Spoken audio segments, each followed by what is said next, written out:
Okay, so we custom designed this analysis specific to your age and a little bit that we know about your current financial situation. We'll obviously need to verify your current financial situation with tax returns, your balance sheet, and a few other financial documents. But for now, we'll review a few concepts based on what your advisor told us. Now, if you've ever applied for life insurance before, then you know that we won't know the exact numbers until we submit an application to the insurance company along with a paramed exam. That's the blood and urine test to have you go through full formal underwriting. But the numbers in this video will give you a range of potential outcomes, based on what we know about your current situation so far.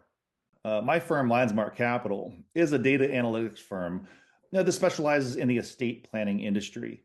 Our educationally based platform helps both clients and advisors better understand how different estate planning solutions perform in different types of market conditions. And although this may sound like overkill, we actually analyze 121 different actual historical 40-year periods of market performance. And then we analyze the merits of several different types of real world products, including equities, bonds, and life insurance. Now, when it comes to life insurance, there's basically three different types of people, and chances are you probably fit into one of these three categories, which is why you're watching this video right now. So, the first type of person that buys life insurance is someone that wants to basically ensure that their family has enough money to pay the bills if they died unexpectedly early and their family no longer had their income to live on. The second type of person that buys life insurance is someone that wants to provide their adult kids with enough money to pay the estate taxes when they inherit their estate. Typically, these types of clients have a net worth well above $25 million. And the third type of person, they look at life insurance as a separate liquid asset class, kind of like a tax-free sinking fund that they can use to fund their future needs, whether they be trust expenses or they want to create a tax-free retirement income stream. Now, in some cases, you can actually finance the premiums, kind of like buying real estate with a mortgage loan, leveraging a bank's capital to purchase a valuable asset. So, in this video, my job is to transparently and objectively compare a range of outcomes that different types of estate planning assets could produce in several different market conditions. Again, 121 different actual historical 40-year periods of market performance. So, let's take a look at your specific situation and we can explore your options. So, today we're going to introduce a concept to you called premium financing, which uses lender capital to finance your life insurance premiums. And now, this may seem like a new concept to you. However, it's not all that different than how you've probably purchased other valuable assets in the past. Maybe you financed your college tuition using student loans, or purchased real estate using a mortgage loan, or expanded a business using a business loan or a line of credit. Well, because you have a substantial net worth, the life insurance companies allow you to purchase your life insurance policy using a similar method, leveraging a bank's capital to fund your life insurance premiums. So, in this particular method of premium financing, called third year financing, you'd pay a reduced premium in years one and two, and then the financing doesn't start until year three, hence the name third year financing. Now, in years 3 through 10, you'd continue to pay the same amount that you paid in years 1 and 2, and the lender starts paying an additional amount of premium for you. And in each year, you'd accrue the interest due, rolling it back into the principal loan balance. Now, inside the life insurance policy is an interest bearing account that grows tax free. They call this cash value. And at some point, that account's appreciated value can be used to pay off the third party lender, at which time there would be no further interest charged, obviously because the loan is paid off. And now at some point, you could start taking tax free income drawdowns from the policy value. And you also have a life insurance policy that's designed to stay in force until end of life, at which point the death benefit would pay out tax free as well to your beneficiaries. So let's take a look at the ledger so you can see the actual numbers in your specific design based on the assumptions that we made about your health, your age, your financial situation, and a few other factors. Again, we won't know your exact numbers until you go through full underwriting with the insurance carrier, which obviously hasn't happened yet. But I would highly recommend that we send in an application to the insurance carrier and apply for coverage. At that point, we would be able to determine exactly what your real numbers would be based on your unique situation. Okay, so I know this is a lot of information to digest at once, but I promise I'll make this easy to understand. And again, you'll receive copies of everything that we're going to review, plus the full official carrier illustration. And just a heads up, depending on how large or small your computer screen is, if the numbers in this video are too small, legibility wise, please ask your advisor for a full PDF copy of the full analysis that we're going to be reviewing in this video. We've already provided them with a copy, and so you can blow up the PDF to a bigger size and reference the pages that we'll be reviewing in this video. Or you could obviously just print out all the pages as well. So again, in this version of premium financing, you'd pay a level annual contribution, which we see here by yellow arrow number 1. And these contributions are paying 100% of the reduced premium in years 1 and 2, and a portion of the premiums in years 3 through 10. And in the column under yellow arrow number 2, we see the lender starts funding additional premiums starting in year 3. And they continue to fund these additional premiums in years 3 through 10. Now, the interest due on that borrowed premium in the red box by yellow arrow number 3 is not paid by you. It's going to be accrued. And what that means is that because you're paying in some of the premiums along the way, the lender allows you to not pay the interest due on the loan balance. And they allow you to roll that amount back into the principal loan balance. This is called interest accrual. And the reason they allow you to do this is that because you put some skin in the game in the form of paying the first 2 years premium yourself, kind of like buying a home using a mortgage loan, but making a good sized down payment in the first 2 years, and then paying some of the principal each year and only mortgaging a portion of the remaining amount and accruing the interest. So if you look at your annual contributions under yellow arrow number 1, those are the level annual payments that you would make each year, which fund some of the total premiums.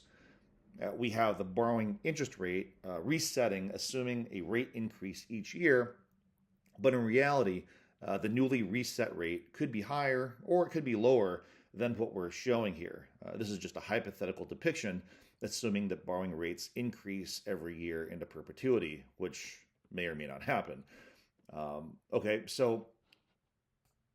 Okay, if you jump over to yellow arrow number 4, that shows the estimated outside collateral required.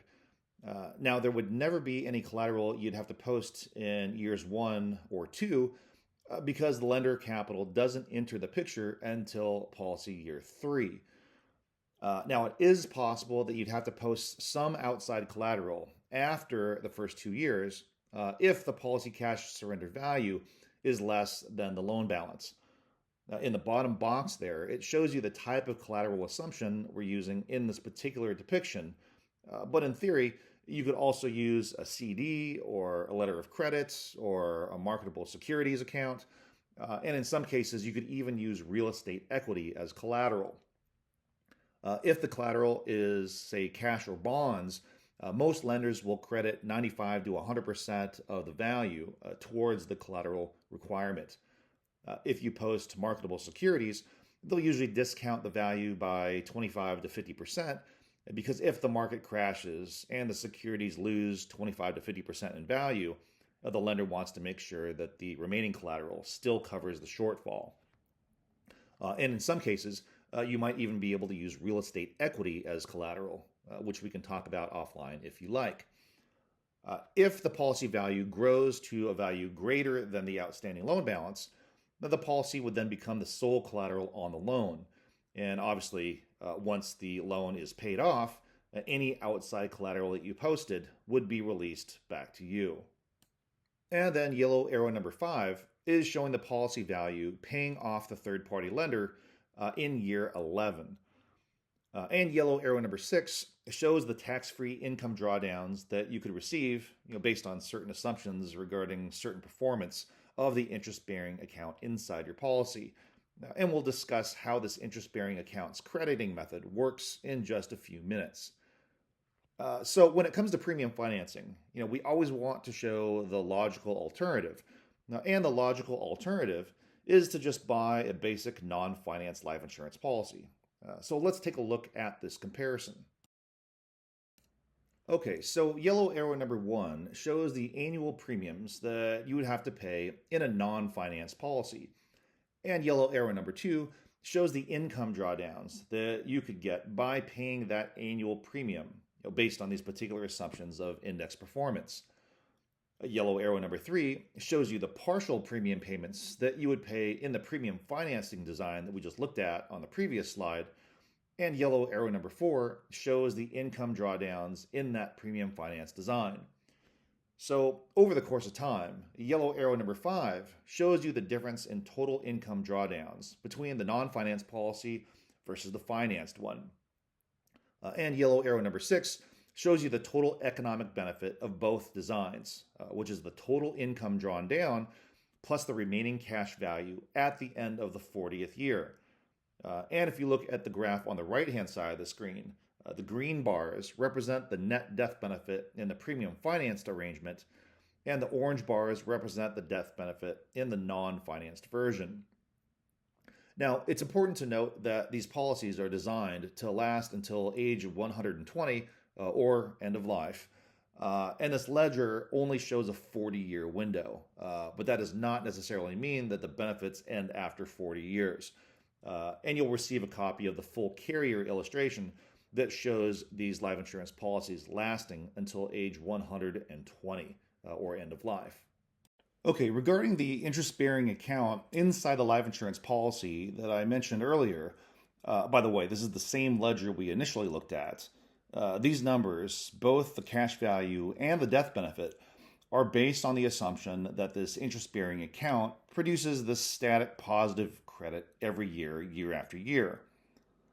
Now, the way this assumption was created is based on what the life insurance regulators say is a reasonable expectation. And the way they determine what a reasonable expectation is they take the average of every 25-year rolling period over the last 65 years. Well, there's one thing we know, and that's that the market is never going to produce this positive static return every single year.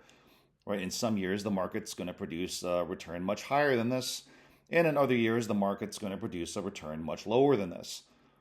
And I'm not a fan of using static average returns because average returns can lead you to believe something that, in my opinion, can be very misleading. As an example, if you got a 50% return in year 1 and in year 2 you lost 50%, it's a mathematical truthful statement to say that the average return was 0. However, if you had a $100 account balance and you got a 50% return in year 1, your account balance would be worth $150 at year end. If in year 2 you lost 50% of your $150 account value, your account balance would be worth $75 at the end of year 2. So even though the average return was 0, you would have actually lost 25%. You see how misleading that is? That's why we built our backtesting model that we're about to review with you right now. So let's take a look. So our firm created a proxy for the actual real-world product because we wanted to stress test the relationship between the product's crediting method and the product's expenses, specifically during high volatile periods of time, and specifically during a period that experienced a poor sequence of returns. Now, in this video, we're going to take a look at a very specific historical period, starting off with the worst decade in recent history, which was the years 2000 through 2009, that started off with 3 negative S&P 500 returns. That was the tech bubble in the years 2000, 2001, and 2002, and then, of course, the mortgage crisis in 2007, 2008.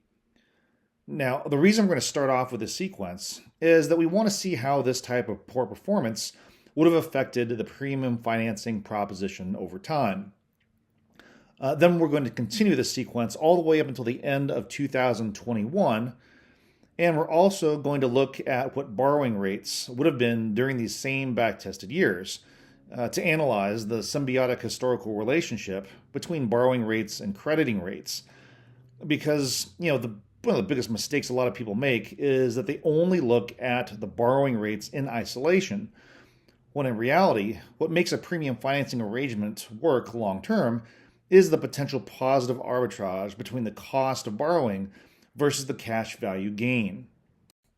So here's a 40-year window that starts off with the sequence of returns I was referring to earlier, the years 2000 through 2021. That's years 1 through 22 in this particular 40-year sequence. And then from there on out, we're showing a static return each year that's equal to the average of every 25-year window over the last 65 years, specifically based on this particular real-world product's design. Then we apply the real-world's product floor, cap, and any bonuses that this specific product might have, which produces what we call the effective index credit. In other words, what the actual index credit would have been in each year based on the floor, the cap, and the bonus. And then we also show what the historical borrowing rates would have been during the same back-tested period. Because, again, it's not just the borrowing rate in isolation that you should be looking at when it comes to premium financing. It's really the borrowing rate versus the crediting rates and how those two different statistics affect outcomes over time. But there's one important thing to understand when it comes to how the crediting method actually works. Before the annual credit, the charges are deducted. In this proxy model during the 40-year period that produced the worst compound annual growth rate, out of the 121 different periods we analyzed, we deduct standard charges at the beginning of each year. These charge amounts were taken directly out of the carrier illustration we ran, which includes state taxes, the cost of insurance, and all the other charges and fees that exist in the carrier illustration we ran. Now, in a real life insurance policy, these charges may be a little different based on the health rating you eventually get approved at after you go through full underwriting with the carrier, as well as how the interest-bearing account actually performs in real life. But for the sake of this hypothetical proxy, we'll assume these charges are static. Now, in some cases, you may qualify to opt in for additional asset-based charges in exchange for a multiplier bonus.